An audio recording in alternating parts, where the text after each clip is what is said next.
My name is Daniel. I still get goosebumps telling this story. Because what I experienced wasn't just a memory, it was a nightmare that haunted my dreams at night. Since I was a child, there was a cemetery on the edge of my town that seemed abandoned.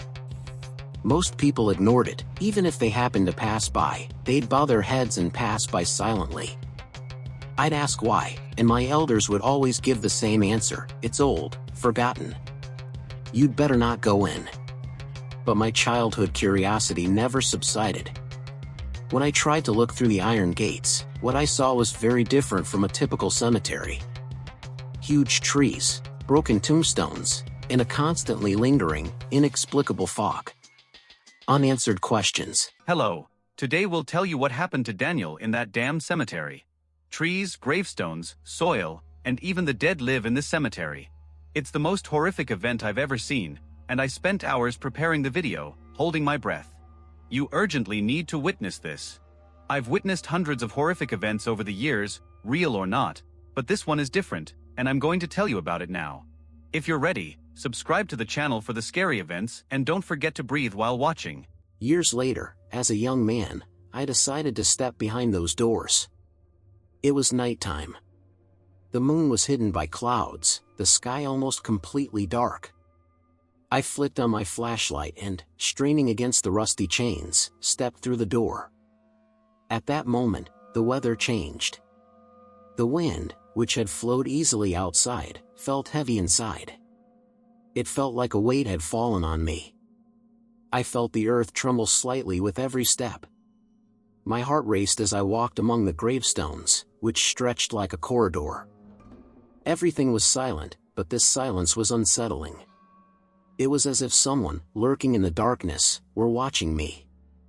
The leaves crunched under my feet, but my voice echoed silently. The sounds were muffled, the cemetery swallowing them. At that moment, I realized that this wasn't just a cemetery. This place was the bearer of a forgotten curse. As I stepped deeper into the cemetery, strange things began to catch my eye on the gravestones. Ordinary stones bore names, dates, prayers. But these were different. Many were carved with symbols I didn't recognize. Circles, triangles, intertwined lines, some swallowed the light, almost as if they were alive. When I looked closer, I noticed something even more peculiar. Some of the symbols appeared fresh on the stone. Yet the stone itself appeared centuries old. It was as if the signs had been freshly carved, their traces still vivid. How scary can a mere symbol be? I think he started getting scared a little early. If he'd known what was about to happen, he wouldn't have dared. For example, a cold voice. At that moment, an inner voice told me I should run. But my curiosity was greater than my fear. I leaned down and touched one of the symbols. An icy coldness passed through my fingertip. At that moment, the silence of the cemetery was shattered. A muffled sound rose from beneath a stone about 5 feet away. Listening closely, I realized it was a groan. It was coming from deep within, underground. My heart felt like it was about to burst from my chest. I took a few steps back. I shone my flashlight where the sound was coming from, but there was only cracked stone and rotten grass. Nothing moved. But the sound persisted, a raspy, human-like hum. The townspeople never learned the history of these symbols. Because everyone who tried to learn either disappeared or fell silent. What if the stone Daniel was touching at that moment belonged to one of those who disappeared? Perhaps that's why his voice was still heard. I stood up, my hand trembling. I took a step back. Just then, in the absence of wind, one of the cemetery's massive trees began to rustle. The leaves trembled, the branches clashed. It was as if they were reaching for me. My body froze. I knew now that this place wasn't just graves. There was something alive here. And the symbols were its language. As I walked deeper into the cemetery that night, I saw more signs. Some were carved on top of each other, others scattered among the fragments of broken stone. All were different, yet they formed a whole. Like a code, a curse waiting to be deciphered. Daniel didn't know it yet, but the symbols weren't just on the stones. They were carved all over the cemetery.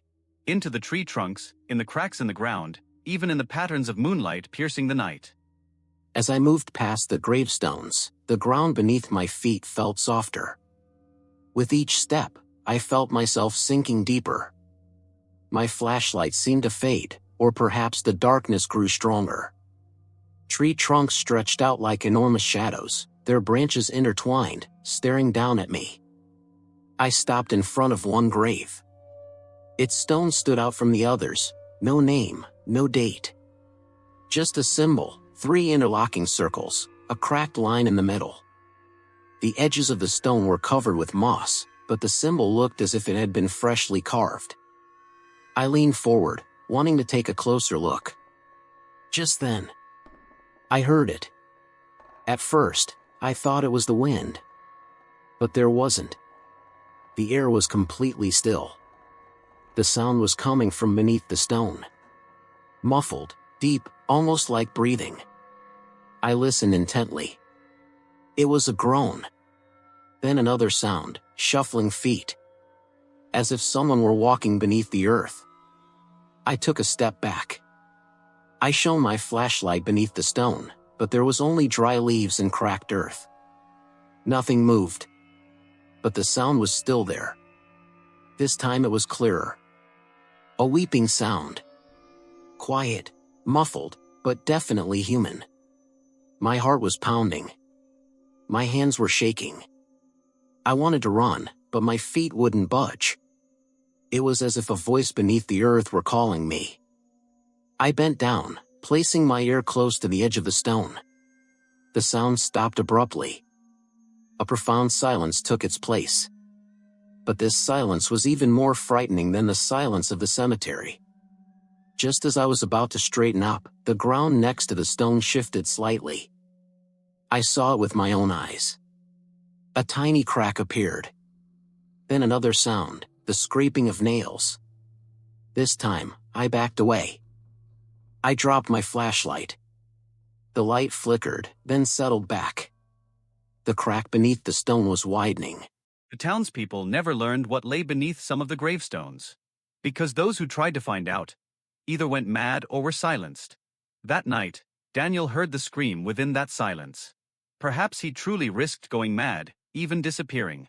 If only the trees had remained calm, they too would have grown restless. I stood up and took a few steps back. But the cemetery wouldn't let me go. The trees began to rustle again. There was still no wind. But the branches were beating against each other, the leaves were trembling. It was as if something was approaching. As if the cemetery had awakened to protect the secrets within. At that moment, I realized, these sounds, these symbols, these cracks, they were all part of a whole. The cemetery wasn't just hiding the dead. It also held a story, a curse, a language. And that night, I had heard the first word of that language. As I delved deeper into the cemetery, the trees around me began to change shape. The trunks, which had seemed ordinary at first, were now twisted and tangled. Some branches leaned toward the ground, as if listening to the earth. Others seemed to reach for the sky, trying to block out the moonlight. There was still no wind. But the leaves were trembling. The branches were beating against each other, making dry sounds. As if something were disturbing them. I shined my flashlight up. There were cracks in the tree trunks. And within those cracks, symbols. Just like gravestones. Circles, lines, ancient alphabets. But this time, they weren't carved into the stone, but into living tissue. I approached a tree. I wanted to touch its trunk, but my hand drew back. It was cold. The tree wasn't like an object, but it wasn't alive either. It was as if something were breathing from within. The branches suddenly stirred. They leaned toward me. I jumped back. The leaves rustled near my ears. As if they were trying to chase me away. I fell to the ground. My flashlight slipped from my hand. The light scattered among the trees. That's when I realized, the branches weren't just swaying randomly. They surrounded a specific area of the cemetery, as if they were protecting something. I stood up and shined the light in that direction. There was a stone unlike any other. It had no symbols on it, but the trees surrounding it surrounded it like a circle. I approached. When I reached the stone, the trees stopped talking.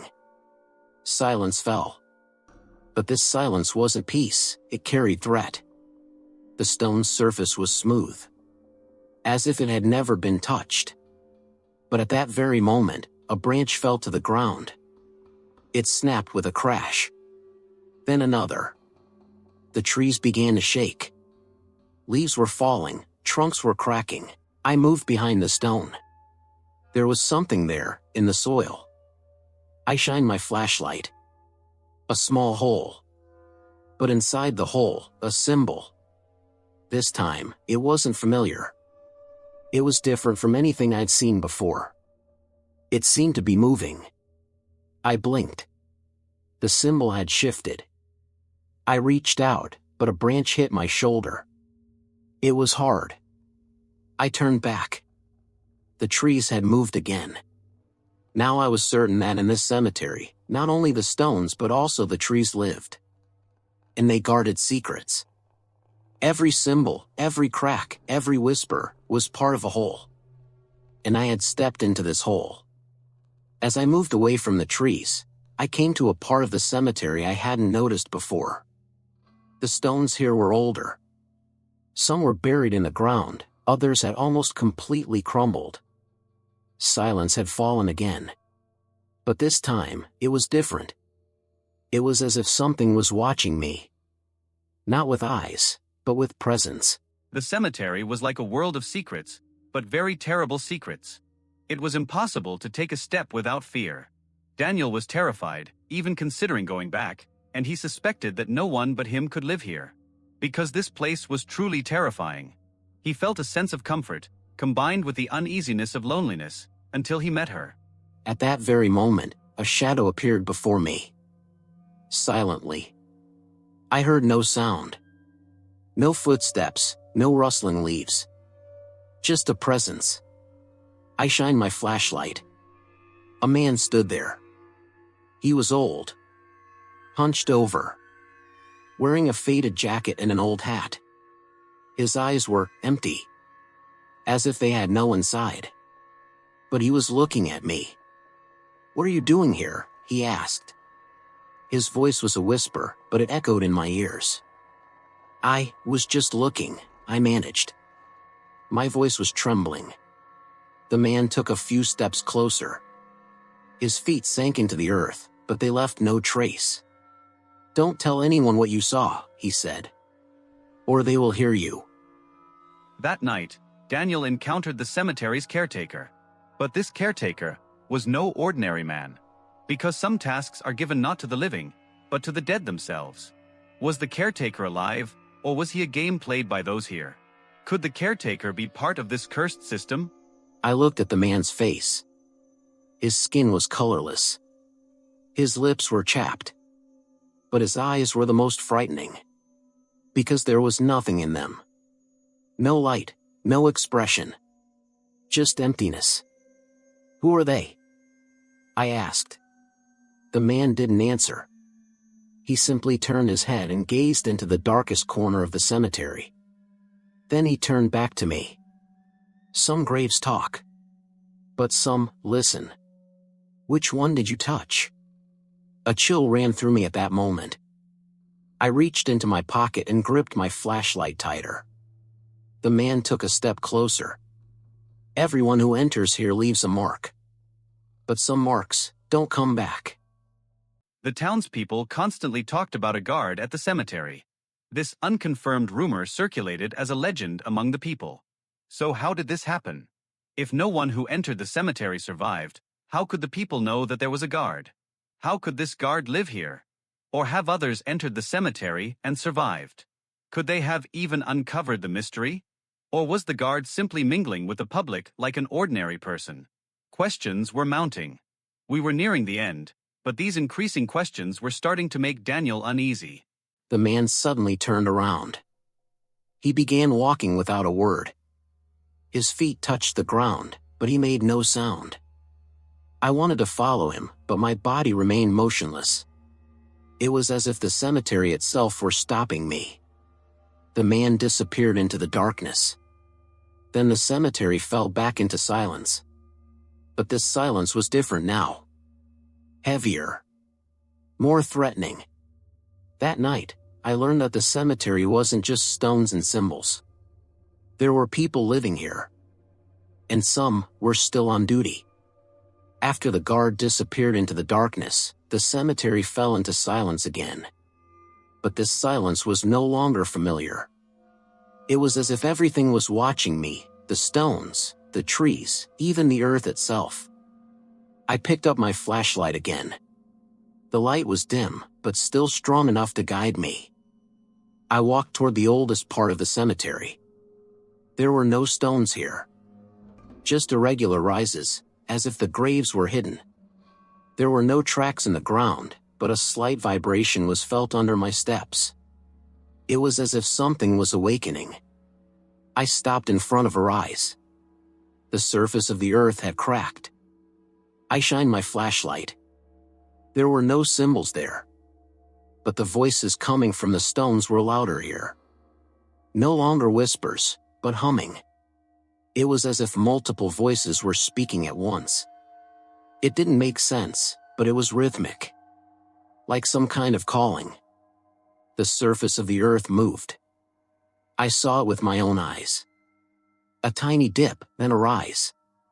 It was as if it were breathing. I took a few steps back, but my feet were sinking. The cemetery wouldn't let me go. I shined my flashlight on the ground. There, a symbol appeared. It was unlike any I'd seen before. Complex, intertwined, almost alive. The symbol flashed. For a fleeting moment. Then the sound stopped. A profound silence took its place. But this time, the silence was like the one before. The silence before the storm. Suddenly, the stones around me began to tremble. The trees rustled again. Branches clashed. Leaves fell. The cemetery had awakened. And I was at its very center. A crack opened in the earth. Then hidden graves began to appear. None of them had stones. But all of them bore symbols. Glowing, changing, living symbols. The voices returned. Louder this time. Like a scream. No longer a whisper, a warning. I tried to run, but my body froze. It was as if the cemetery was drawing me in. Every symbol was a word. Every sound a sentence. And all together, they told a story. The story of the curse. I couldn't stand there any longer. A light appeared where the exit door was. As I started to step towards it, a force pushed me through the door. It was morning outside, but inside the cemetery, it was very dark, like a cursed night. I ran back to town. That night, Daniel saw the true face of the cemetery. The symbols, the sounds, the trees, the watchmen, all were part of a whole. But some wholes should not be completed.